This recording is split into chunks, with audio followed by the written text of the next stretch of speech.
this video we are looking at Beat It by Michael Jackson. This song has one of the best, simple, most energetic rock riffs ever. I remember listening to this song as a kid and just thinking, I want to play that on guitar. So if you're just getting into power chords or kind of breaking away and combining power chords and some single notes, this song is perfect. It's fun to play along with, and you get to throw in some slides for left-hand legato techniques, which is always nice. Some position shifting, the power chord stuff, pretty simple, but let's jump into it. All right, so for our main riff, which is also going to be it's the intro and also the chorus, mostly going to be on strings 6 and 5. There's going to be one note on string 4. So it's going to be open string 6, string 6 fret 3, string 6 fret 7, string 4 fret 5, string 5 fret 7, string 5 fret 9, back to 7, and 5. That was all on string 5. So fingers, I'm using fingers 1 and 3 the whole time, mostly finger 3. So if I slide here up to fret 7, that's setting me up to put finger 1 on string 4 fret 5.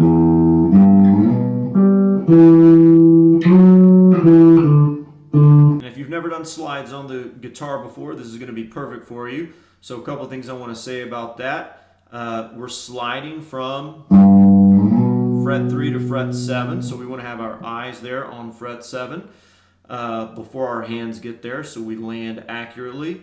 And then it depends on the situation. Sometimes you'll slide on your fingertip, sometimes you'll slide a little bit off of the tip, maybe a little bit on the pad. And in this instance, on string 6, I'm sliding on my pad, right? Just keeping that hand nice and relaxed so I can have a shape of the hand that is going to slide over the guitar smoothly, over the string smoothly, and not make my hand, wonky in any way. If I try and get on my fingertip and perpendicular, it just looks unnatural, it doesn't work.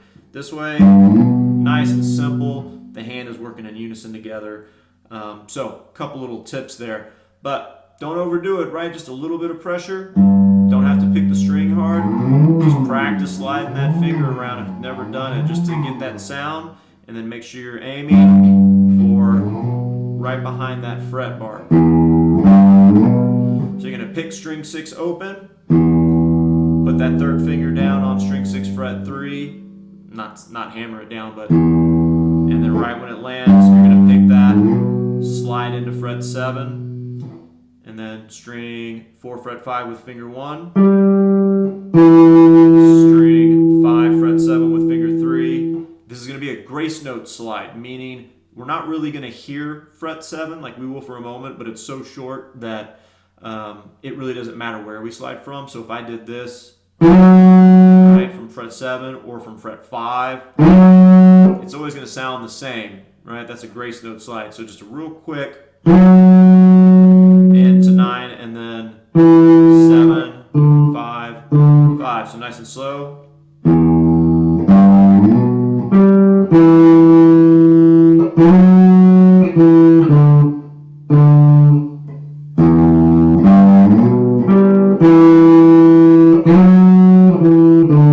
So the only difference between the first time through and the second time through is that you play that last note twice the first time, once the second time.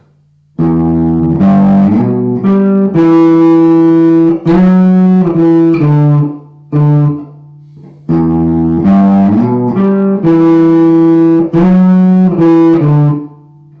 little bit faster.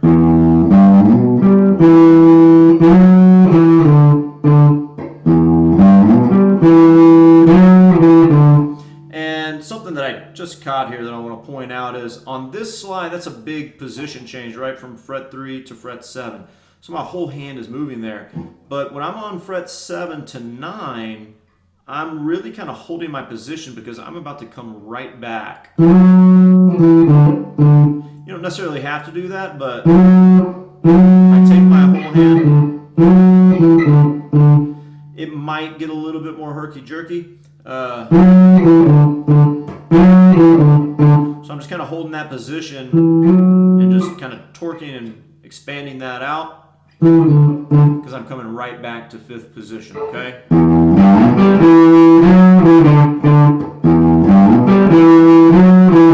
Little vibrato. You can just kind of let that finger wiggle on that fret 7 of string 5 a little bit. Alright, your hands will get more comfortable, it'll become more familiar. So if you haven't done stuff like this before, you're going to have a lot of fun with it, but just think through it, right? Step by step, look for small improvements, little tips like things that I'm pointing out along the way. Don't try and do it all at once, just play with the sliding, deal with the fingering, maybe add a little vibrato, just step by step. It's one of the things that pitfalls for folks, and we're all guilty of doing it, but just trying to bite off more than we can chew. Small steps on the guitar are crucial, at least for me. That's how I practice, or remind myself to practice at least, because sometimes I catch myself trying to do it differently, because it may not be as intuitive, right? And we like instant gratification, if you will, but we're not always going to get that. So, all right, next section, we'll come back to the little raking thing here in a second. We're just going to go through the power chords real quick. Super simple here. E5, and I'm using 3-string power chords, right? So I'm on string 5 fret 7, string 4 fret 9, string 3 fret 9. I play that with index, ring, and pinky fingers 1, 3, and 4. So when I present this song to students, one of the things that they can get hung up on from one song to another is, why are some power chords 2 strings? Why are some 3 strings? There really is nothing changing there. There are some instances in songs where it's going to matter, but in most cases, if you're just strumming, it's not going to make that big of a difference, right? If you add that top note, it's going to thicken it up a little bit more. You take it out, it's still going to work, right? And I would say probably more often than not, the 2-string power chords are getting utilized because it's easier to maneuver, and you want to feel light and not stuck to the strings. So, like I said, sometimes it will matter, but here you can use fingers 1 and 3 only, just on 2 strings, or 1, 3, 4, or if you play with a bar, a lot of people do that with the ring or pinky. Whatever you like, whatever works, right? It doesn't have to be what somebody else does, as long as it works.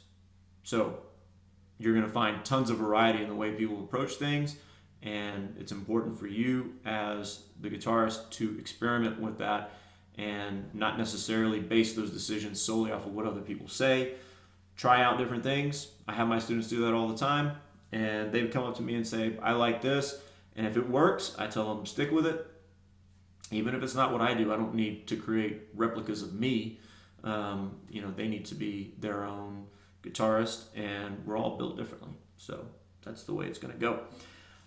So we've got an E5 chord, 7-9-9, D5 chord, 5-7-7, C5 chord, 3-5-5. Okay, so these chords are going to happen in pairs. It's going to be E, D, E, D, C, D, E, D. That's kind of the form, and then that repeats. So it goes like this. Strumming everything down here.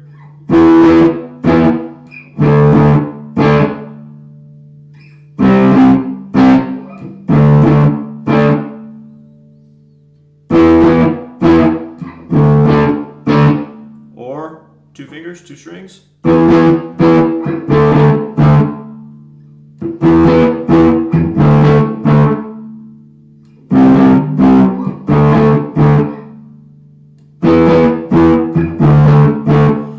So another thing I want to bring up about power chords that, when students are playing things of this caliber, getting familiar with power chords, one thing that is happening is this index finger is often like really curled up and the wrist is popping out.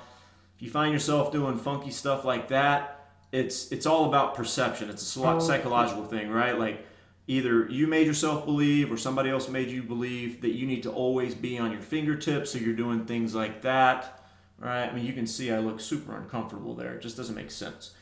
The ring finger is going to be more or less on the tip, and pinky as well if you're using it. But this index finger, if you're on the tip there, it's going to limit your flexibility. So let that index finger lay down, right? And then what you get, I'll play a 2-string power chord.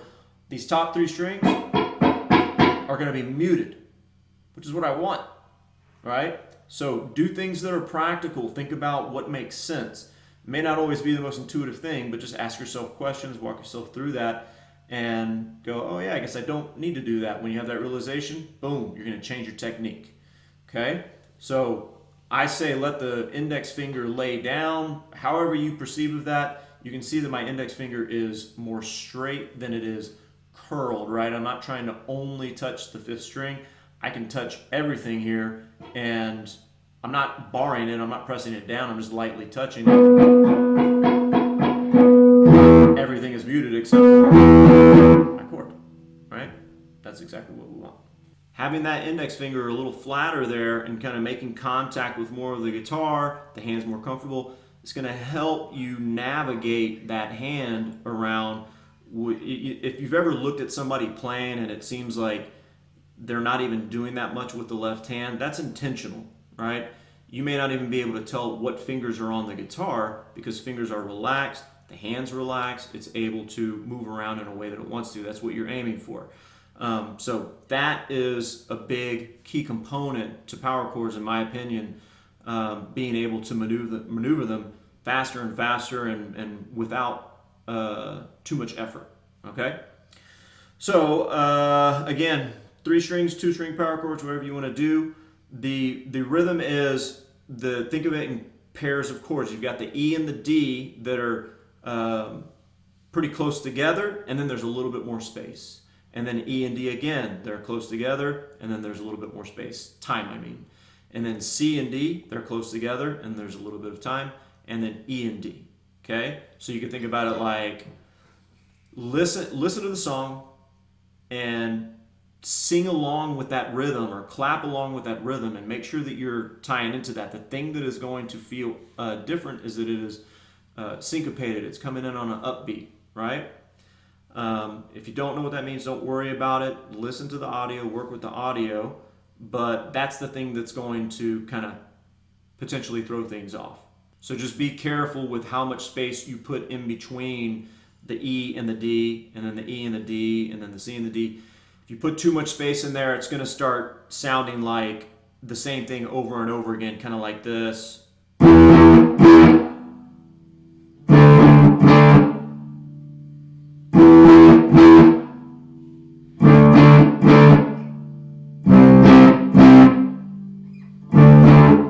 It's almost like there's an equal amount of time between each single chord, and that's not what's happening. So at speed, listen to this.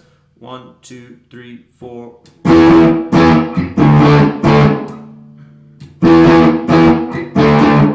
Rest, rest. Rest, rest. Rest, rest. Rest, rest. Rest, rest. Rest, rest. Rest, and then that's going to jump back into your main riff there. That's pretty much it, guys. Now, so for this little raking part, if you want to play around with it, the notes that I'm playing, I'm doing this all with my ring finger on strings 4 and 3, 12th fret there, sliding down to the 9th fret of both of those strings,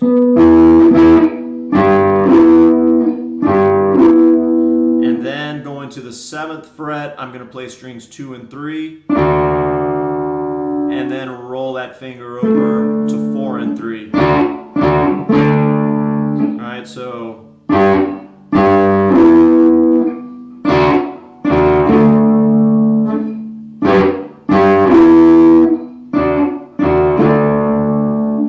necessarily have to roll. You can just kind of like bar strings 4, 3, and 2 and kind of lean it to strings 2 and 3, and then lean it. It's a very slight roll. Alright? So there's also some muted raking in there. So without the raking,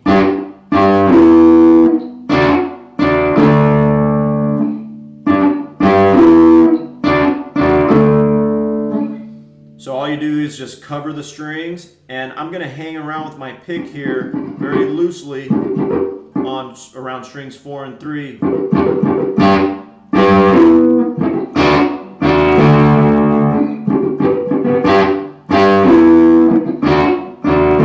I recommend playing that slowly, getting the feel, getting the timing down.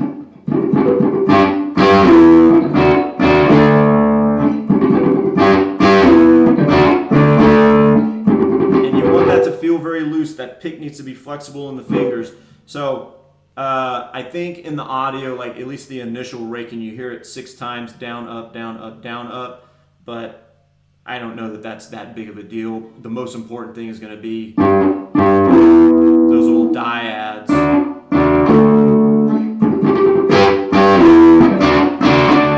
And then it's just going to be getting comfortable. You can use a different finger. I'm using the ring finger, but getting comfortable with what fingers you want to use, how you're going to utilize those, roll them, use the pad.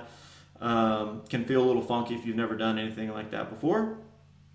Letting that pick flex and getting that timing down. It's not imperative that you learn this to, with the rest of the tune. If it feels too difficult, just leave it be. It's not that important. The other stuff is going to give you way more in return for your efforts, depending on where you're at in your guitar playing. So just wanted to cover that in case it's something that you're interested in, because you can clearly hear that guitar pop up, and my students are always curious about that. But depending on where they're at, I'll either say here's what it is, or let's not worry about that part because it's not important for them at that time.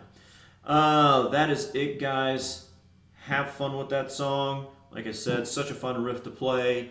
Good little introduction to syncopation with that rhythm of those power chords. And as always, listen to the song, get your form down, start playing along, slow down, and start bumping that speed up little by little, and you'll be rocking out. See you in the next video. Thanks.